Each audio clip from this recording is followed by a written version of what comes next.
Meditations एक personal notes का collection है जिसे रोम के सम्राट और स्टोइक फिलोसोफर मार्कस ऑरेलियस ने सन 170 से 180 के बीच हुए मिलिट्री कैंपेन्स के दौरान लिखा था। मार्कस ने अपने इन नोट्स में स्टोइक फिलोसफी पर बेस्ड वो सारी तरकीबें लिखी हैं जो एक इंसान की लाइफ को बेहतर बना सकती हैं और उसे ये सिखा सकती हैं कि एग्जिस्टेंस से जुड़े दुख और मुश्किलों से कैसे डील करा जाता है। और इस एपिसोड में हम मार्कस के बताए कुछ ऐसे ही प्रिंसिपल्स को डिस्कस करेंगे जो हमें सिखाएंगे कि एक स्टोइक की तरह जिंदगी कैसे जी जाती है। नंबर 1, हमारा कंट्रोल सिर्फ अपने दिमाग पर है, आउटसाइड इवेंट्स पर नहीं।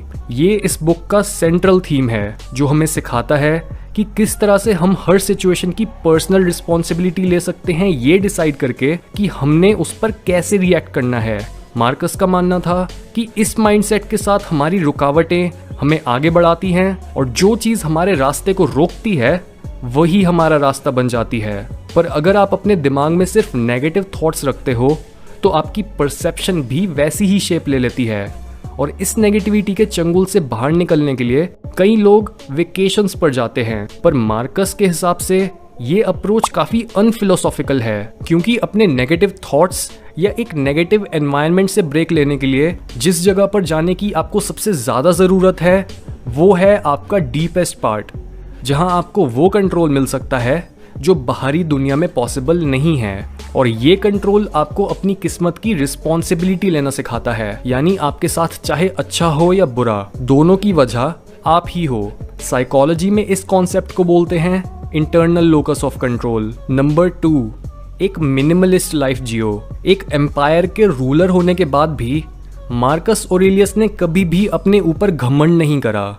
वो शाही कपड़े या आरामदायक बेड को अवॉइड करते थे और एक काफी सिंपल लाइफ जीते थे। स्टोइसिज्म फिलॉसफी हमें जीने के 2 तरीके समझाती है, यानी या तो हम अच्छे से रह सकते हैं या फिर अच्छे से जी सकते हैं। पहले के लिए आपको खूब सारा पैसा और दुनिया की अच्छी से अच्छी फैसिलिटी चाहिए, पर अच्छे से जीने के लिए आपको बस एक अच्छा माइंडसेट चाहिए।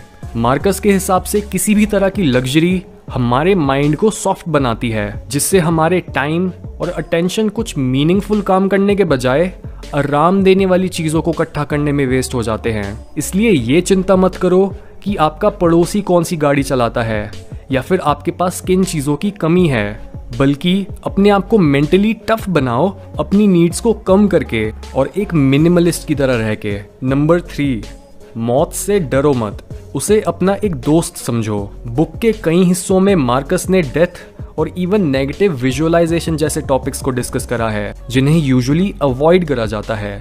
पर डेथ के बारे में बात करने से हम ये समझ सकते हैं कि लाइफ कितनी नाजुक है और हमारे पास कितना थोड़ा सा समय है। हमारी लाइफ की वैल्यू ही इस बात पर डिपेंडेंट है कि हम एक दिन मर जाएंगे।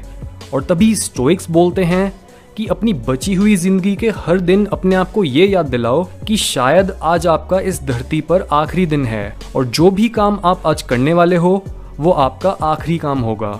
इवन अगर आप किसी दोस्त या एक रिश्तेदार से मिलते हो तो उस इंसान की लिमिटेड लाइफ को कंसिडर करो और सोचो कि शायद आप दोनों की ये आखिरी मुलाकात है। इस प्रैक्टिस का काम है आपको हर चीज़ की टेम्परेरीनेस समझाना और आपको याद दिलाना कि ये दुनिया कौन से लॉज पर काम करती है, क्योंकि एक बार जो आपका टाइम चला गया वो वापस कभी नहीं लौटेगा। नंबर 4, ग्रेटनेस का पीछा करो। ये प्रिंसिपल हमें समझाता है कि किस तरह से हम अपनी लाइफ में जो कुछ भी करते हैं वो सिर्फ हमारी लाइफ को ही नहीं बल्कि दुनिया में मौजूद हर इंसान की लाइफ को इन्फ्लुएंस करता है। आपका एक आइडिया जनरेशन बाय जनरेशन आगे बढ़ के ह्यूमैनिटी की पूरी शक्ल बदल सकता है। और तभी मार्कस ने एक थॉट एक्सपेरिमेंट देते हुए बोला है कि सोचो टाइम की शुरुआत से कितने ही लोग कितनी ही जगहों पर पैदा हुए, उन्होंने कितनी मेहनत करी और वो एंड में उसी धरती में मिल गए जहां से वो निकले थे। और ऐसे ही कितने ही लोग पैदा हुए जिन्होंने अपना सारा टाइम फालतू की चीजों में और खाली बैठकर वेस्ट कर दिया। टाइम के साथ साथ दोनों तरह के लोगों का नाम भी किसी को याद नहीं रहेगा और उनकी हर मेमोरी या निशानी भी एग्जिस्ट नहीं करेगी। जो एग्जिस्ट करेगा वो है उनकी ग्रेटनेस का पूरी ह्यूमैनिटी पर इन्फ्लुएंस। और तभी उन चीजों पर फोकस करो जो इम्पोर्टेंट हैं। ग्रेटनेस का पीछा करो, ग्रेट लोगों की बातें करो और सोचो कि आप किस तरह से अपनी लाइफ को जस्टिफाई करना चाहते हो। नंबर 5, बुरे लोगों से बुराई के साथ मत लड़ो। इस प्रिंसिपल के साथ मार्कस ने एक प्रैक्टिस डिस्कस करी है, यानी रोज सुबह उठते ही अपने आप से बोलो कि आज मैं काफी बुरे, चालाक, जेलस, गुस्सैल और इरिटेटिंग लोगों से मिलूंगा। वो अपने आप को बुरा बनने से नहीं रोक सकते क्योंकि उन्हें अच्छाई और बुराई का डिफरेंस नहीं पता, पर जस्ट बिकॉज मुझे ये डिफरेंस पता है और मैं भी उनके साथ सेम ह्यूमन नेचर शेयर करता हूँ, मुझे उन पर गुस्सा नहीं होना है।